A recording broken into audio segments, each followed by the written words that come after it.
It's Sunday night. It's 7 o'clock here in California, 10 p.m. on the East Coast. And in the Donetsk Republic, it is.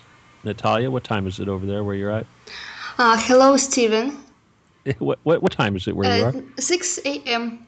6 a.m. Okay, thank you. Hold on just a moment. All right. Anyway, she was here ready bright and early at 5 a.m. Her time, and it was actually she was an hour and a half early. I'm sorry about that. So she's been up very early. Uh, anyway, as you can see here, we have Natalia from the Donetsk People's Republic has returned to visit with us and tell us what's going on. Zach Novak, as well as Georgy Morozov, were supposed to be here, but unfortunately, we're unable to connect to them. And we'll have to perhaps get them again some other time. Who knows? Maybe they'll be able to connect during the show. But we're very happy to have Natalia with us, and I'm sure she's going to be able to do a very good job of telling us what's going on over there in her world. We've been focused quite a bit recently on Syria, of course, because so much is going on over there, and we don't want anyone to forget what's going on over there in the former eastern Ukraine. There has been the last show we did was shortly after the Minsk agreements were completed. And if you've been following, you'll know that there have been many violations of that agreement, primarily by the Kiev junta regime. And of course, the United States and the EU and NATO is doing everything it can to foment trouble and to continue to arm the Kiev regime, and in the hopes of starting an offensive against the people in the Donbass. And of course, they really do think that they're going to be able to go in there and wipe them all out, and they really think that the only thing that's keeping them from doing that is the army of Russia, allegedly, and we know that's not true. But again, tonight we are going to focus on what's going on in that part of the world. We don't want people to forget, and we really, at the very much, hope to accomplish tonight is that we can convince people to continue to think about what's going on over there and to put pressure on our leaders to stop any kind of funding and military support for the fascist forces over there in Kiev. So, without wasting too much time, Natalia, first Yes. of all, I want to welcome you to the show, and we're very happy to have you back again. And thank you for getting up so early to be with us. And I hope you don't mind that you're the only one, and it's all on you tonight. I'm happy to hear you today. Hello, Steven. I'm very glad that you have invited us today. It's a big honor for us to be heard by USA citizens. It doesn't matter, you don't have to apologize that I woke at earlier than 5 o'clock. It was interesting. I heard something from your show. I listened to you. It's very interesting. I'm very glad to be here in the show today. Well, we're very happy to have you here, Thank you. and it's great that that you're staying healthy and alive, and that's very important. Uh, how long has it been since the last time you were here? Do you remember? If I'm not mistaken, we had the last show together in at the beginning of October. Oh, okay. All right. Well, not. I'm assuming quite a bit has happened since then. Obviously, the weather must be very cold, but what's the most important thing that you can tell us about what? Give us an update on everything that's happened since the last time we spoke. Since the last time, the situation here has not changed crucially in many spheres, especially in a military situation. Fortunately, dwellers of the central districts of Donetsk do not see shelling every day. We are lucky, but however, dwellers of our suburbs, of our city, capital of the DPR's Republic Donetsk, are being shelled often. Hmm. Nearly every day they are shelled, and other settlements of the Republic. However, the shelling is not so severe in comparison with the summer 2015 and 2014 when the war started actually, and last winter, January and beginning of the February before the Minsk II agreements were severe. We talked with you last time, and it's unbelievable to forget. Actually, couple of days ago, on 22nd of January, we had a morning rally. We commemorated people who died in the central of Donetsk on 22nd January. It was a big tragedy for our city when Ukrainian shells struck a peaceful trolleybus at about 8 o'clock a.m. when people hurried up to get their place of work, universities. That day, 13 people died and 17 more people got wounded. Fragments Wow. of that shells flew away, destroyed bus station, public transport cars, people burned in car, and it was impossible to help them, and infrastructure hasn't been restored yet totally. In general, authorities try to do everything as possible.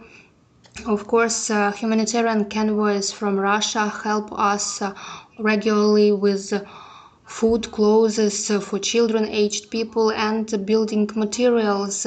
Our city is being restored all the time, but even at the rally, people looked at the buildings surrounded, houses, populated houses, and not. I mean, there are features that a year ago was a severe war there. Hmm. I have a question, Natalia. Yes. Why do you think it's not as bad as it was? What do you think has caused the shelling? I mean, aside from the Minsk agreement, is there any reason that the shelling would be less effective now than it was? Are they actually trying to hold back, or is there something that the militia is doing to protect the people better? Yes, I understand your question.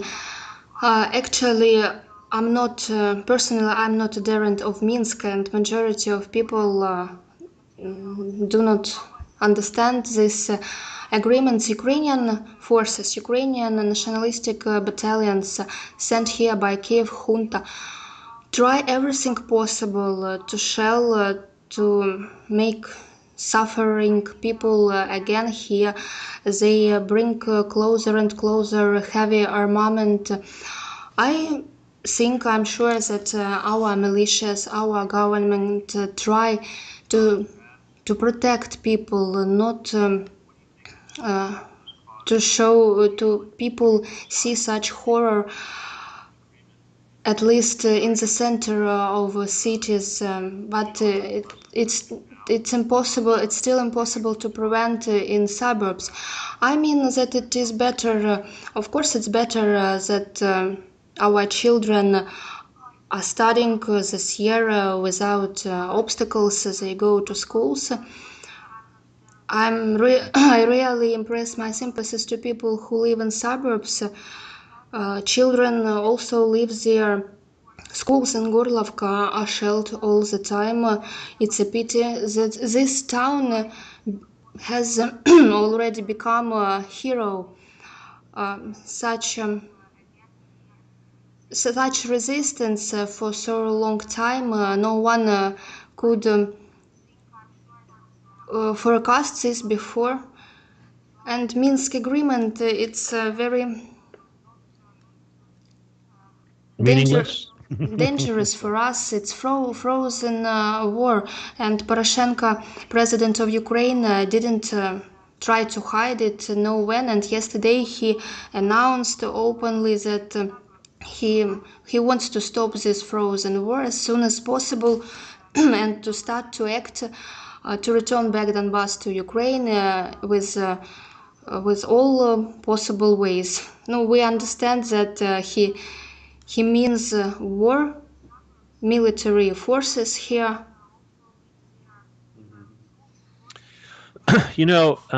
It's kind of you have to wonder if obviously Poroshenko and the junta would like the Donbass returned to them, but do you think that they really need it, or is it just?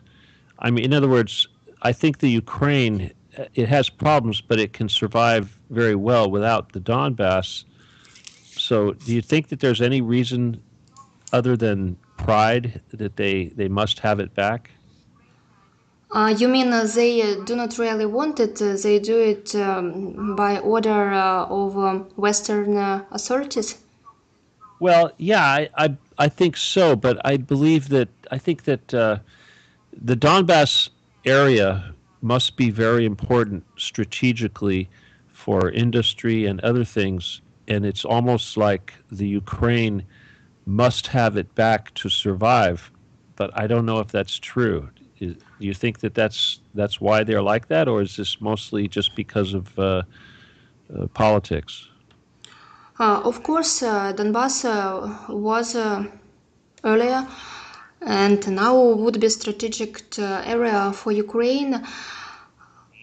It is a rich land and the main part of the budget was refilled with Donbass nations because it was very rich, powerful industry area. Really, Ukraine couldn't leave us alone when the war started, when we expressed our will to separate from Ukraine and to have our own economy. But now, actually, Ukraine, how to say, we are not the only problem for Ukraine that we separated. All the time, rallies happened in different regions of Ukraine, scandals. Probably you saw very funny scandals in the Верховна Rada. It's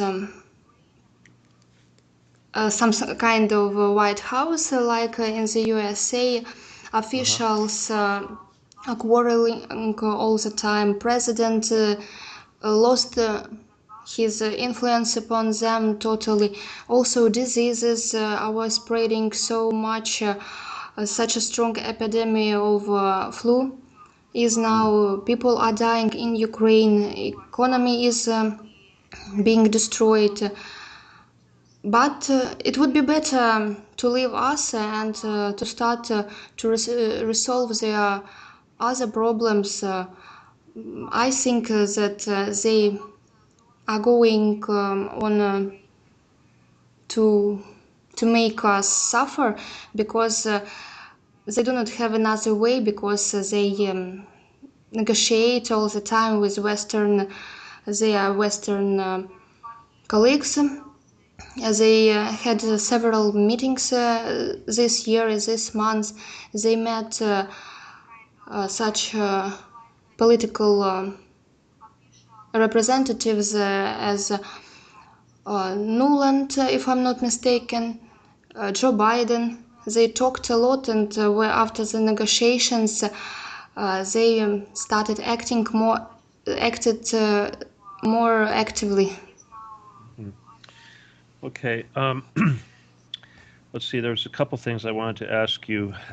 First of all, this flu epidemic or Yes. that's happening, is it mostly in the West, or is the are the Donbass people also having this problem, or is it mostly on the other side?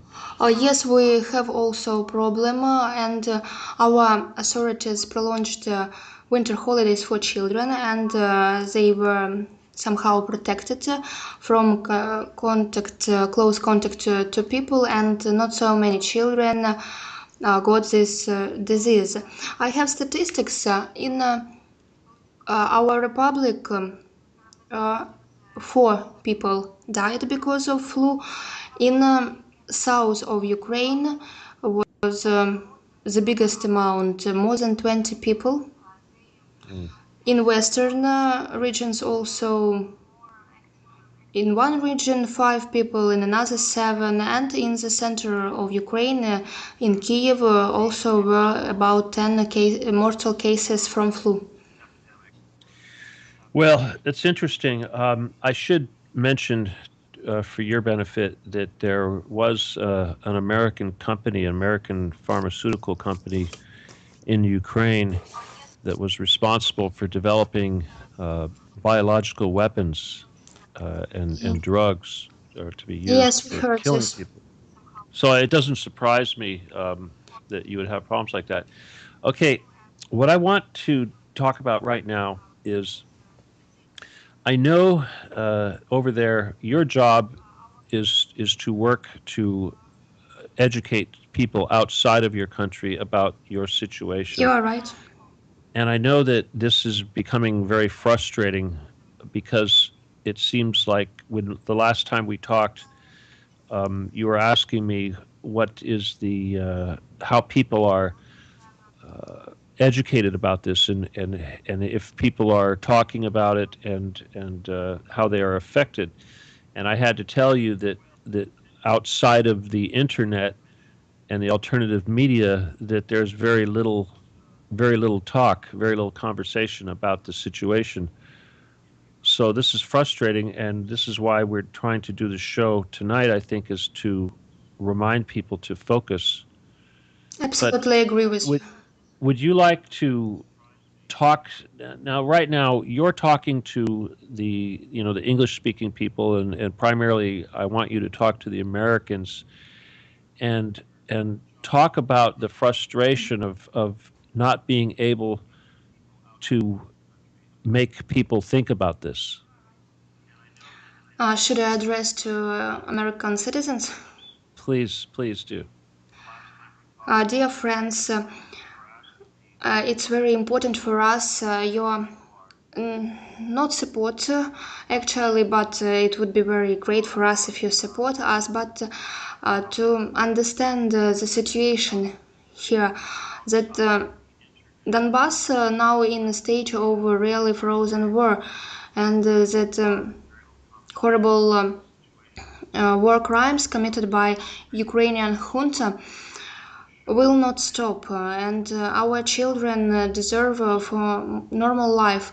Actually, for this time, and I was asked what happened since October. Actually, there were some changes because we met here delegations from Germany and French, and when deputies arrive here and look at our famous destroyed airport and close to its surrounded populated areas, how people were left their accommodation, how many people died, were wounded, when they see damages which were caused by Ukrainian shells in center of the city, they are shocked, and they promised to tell the true situation in their countries, in Germany and France. Sorry, and to tell people the true situation, and that they told us that Donbass is a part of Europe, and we have to live without war, and we have to stop all the wars in the world. In Syria especially, people do not have to suffer there, but when they leave, the situation, I mean information war, didn't change because there are authorities that do not want to understand people people's grief to live in such conditions. They have another goals and do not pay attention to civilians. And Ukrainian authorities, especially President Poroshenko, threatened these officials who arrived here in Donetsk from Europe. They promised to send them to prison, but it's impossible. But such information war, we Ukraine do everything possible to put us in such conditions to make us alone in our with our problems with this war. They promised so many times. It's unforgettable when President Poroshenko promised that our children will be in basements because we adults, people, citizens of Donbass expressed our will not to be in Ukraine after such fascist actions, especially when our countrymen, our friends, relatives from Odessa, South Ukraine, were burned in trade house, union house. So many victims, so many casualties were, and politicians laughed at this situation. It was such an expression of cruelty. It's unbelievable to be together. And we ask you to understand our problem that we, we need peace. We want to live in peace. We want this war stop. We would be separate republic, and actually we have changes in our economy system and other systems. We are joining this time with Lugansk People's Republic. We started being closer. I mean, in not in the war. We joined together against Kiev when the war started. I mean, officially, we we have become one state, and in future we hope that the project Novorossia will develop and other regions of Ukraine join us as it was earlier historically before Donbass and several other regions were presented to Ukraine. But earlier we were Malorussia and as a part of Russia, and we have still such a hope to be together, not to Well, live in war. Thank you. is that a break? Okay, it looks like Yes. we're taking a break. Okay, everybody. No, that's kind of weird. We're not supposed to have a break. What was that all? Keith, what was that? Is that coming from you over there, Natalia? Yeah, Natalia has a teeny tiny bit of echo on the line. It's not Okay. not very bad. It's just barely noticeable. All right. It sounded like there was a radio or something playing in the background, perhaps. Yes, I'll turn it off. Oh, you're watching TV. Okay, I got it. All right. Anyway, okay. Well, thank you for that, Natalia. I know it's not easy to address all of the listeners like that and Not try to. easy, yes. Well, it's difficult to have a message that will get everyone's attention, and all I can do is try to reiterate what you said.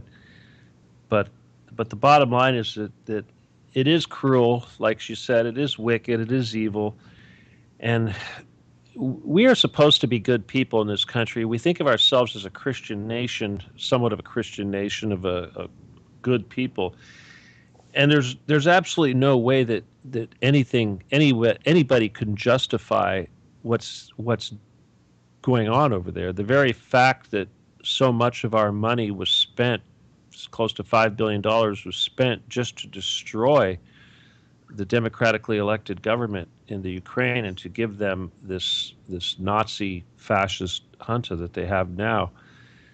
It's incredible, and there's so many Americans out there, so many people that really need to wake up and need to understand that this is wrong.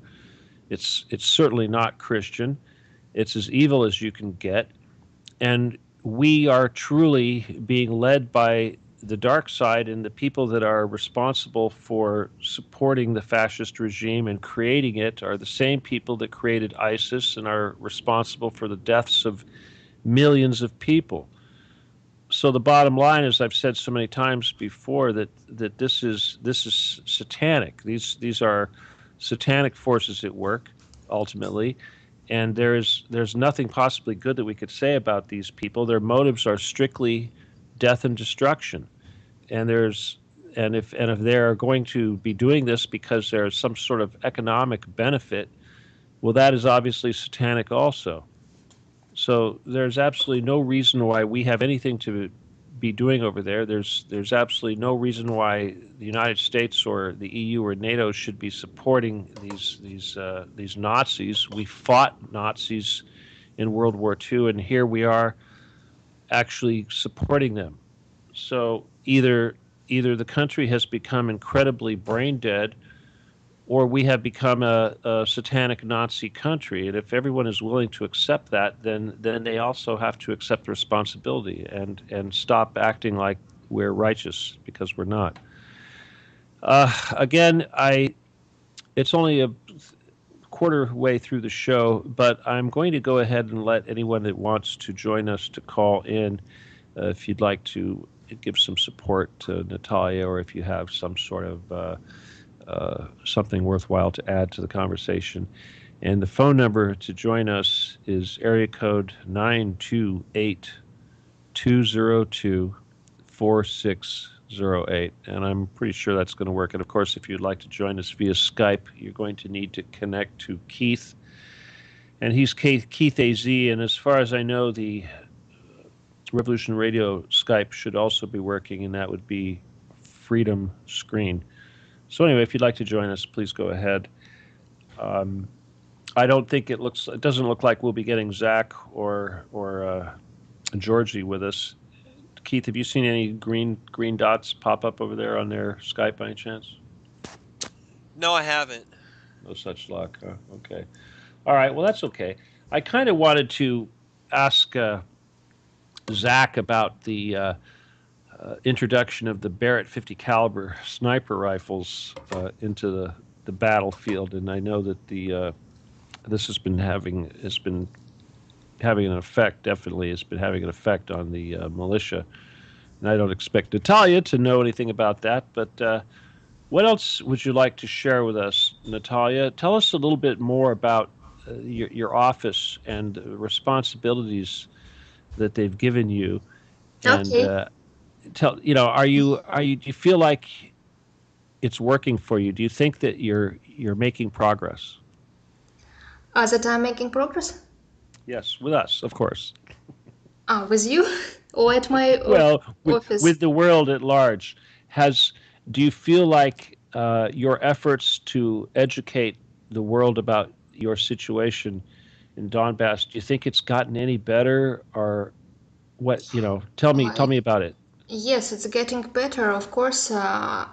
Our programs with you, I mean, thanks to you again, it's a big chance to talk to American people. It's our attempt. It does not depend on us how many people will listen to us or believe us, but we have to try, we have to discuss, we have to express our opinion. We're trying to do everything's possible, and thankfully to your show, we have such ability to talk, to tell news. I will try to tell all the news for today. The most interesting questions I will give answers to you. Concerning my office, I have already told you probably that I was employed when the war started, when Hmm. it was hot war.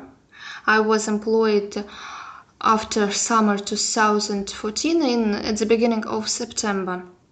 I was employed as a translator interpreter from English and from Russian into English to have dialogue with English-speaking audience. Now I'm trying myself as a journalist. From time to time, I write articles, especially about situation here in Novorossia, in Donetsk Republic. I'm trying to write for our people to make photo reportages, and of course, I'm translating into English and post with photos all the most interesting, important news from our Donbass area. You have a. You told me that you actually have a title, a government title, that you're a deputy. No, it's a mistake. No. No. Okay. Well, someday Actually, maybe. I Huh? help to one of our deputies with translations, but I do not have any attitude to government. Okay. Yet I do not have. Maybe in the future. Well, someday perhaps. Why not? Okay. Now your agency or the company that you work for is the Novorossia News. Is that right? Novorossia Today. We have group. Novorossia Today. We have Okay. group in Facebook. Novorossia News. Okay. Um, of course, also, I want to ask people if you have not done that to join their Facebook page to like it. But let me spell it out for everybody because it's not spelled like you would think. But it's Novorossia. Is that correct? It's Russia with a O, correct? Rossa. Yes, absolutely correct. Okay, all right. So Novorossia. Novorossia. Exactly. Okay, so everybody, please go like that page, please. Okay, now the our other guest was supposed to be here, uh, George, God, Georgie. He is actually works for another agency or another. Is it the Donny News? Is that it? And now we work together in Novorossia today, Novorossia today. Okay. So were these actually two separate news networks that have are working together now? Is that right? No, we are separate. We do not work together at all. Okay. Okay, but you cooperate. I mean, obviously you serve the same cause. You're not competitors, right? Not competitors, but we do not cooperate. I think our agency do not mind to cooperate, but no suggestions from their side. We do our work separately. And I'd like to point out that our agency, Novorossia Today, was the first established Hmm. in summer Okay. 2014, and their agency was established a year later in summer 2015. Okay. All right. Oh, goodness gracious. Well, let me ask you a personal question. What's going on with Zach? What, he's a wild man. What's going on? Seriously, can you tell us? How is he? He's working with articles. He writes not only about Novorossia. He supports Serbia. His origin from Serbia, as you know. Yes, did Uh he huh. Yep. tell? He supports Serbian people a lot. He's against war in Syria. He he So provides he's a facts very busy guy. mhm, Okay. of All right. atrocities in Syria, Yemen, and other countries. Do you still work together at all? Yes, we are. Okay. I'm probing. Not so closely as earlier. I see. Okay. All right. We want him. Oh, We want him to learn Russian language. yeah, I agree. I think so. I was giving him a hard time about that because Georgie doesn't speak English very well at all, and and Zach was trying to tell me that he's gotten much better. His English is much better now, and I'm like, oh yeah, well, what about your Russian? How is your Russian? So I think Zach expects everyone to learn English, huh? It's difficult to live in the country not speaking native language of Yeah. native citizens. Is he? Well, he must be learning some Russian, huh? Yes, he's trying. Okay. Well, I do. I know no Russian. I'm sorry. A little bit of Spanish, but no Russian. So. Yo Uh, hablo español un poco Hablo también. español poquito. Yes, I know you do. Yeah, you probably Poquito. speak more than I do. Poquito. Anyway, all right. Well, listen. Again, I really would like to invite people to join us. If they have any questions at all, or again, just to offer some support. And again, the call in number is 928 202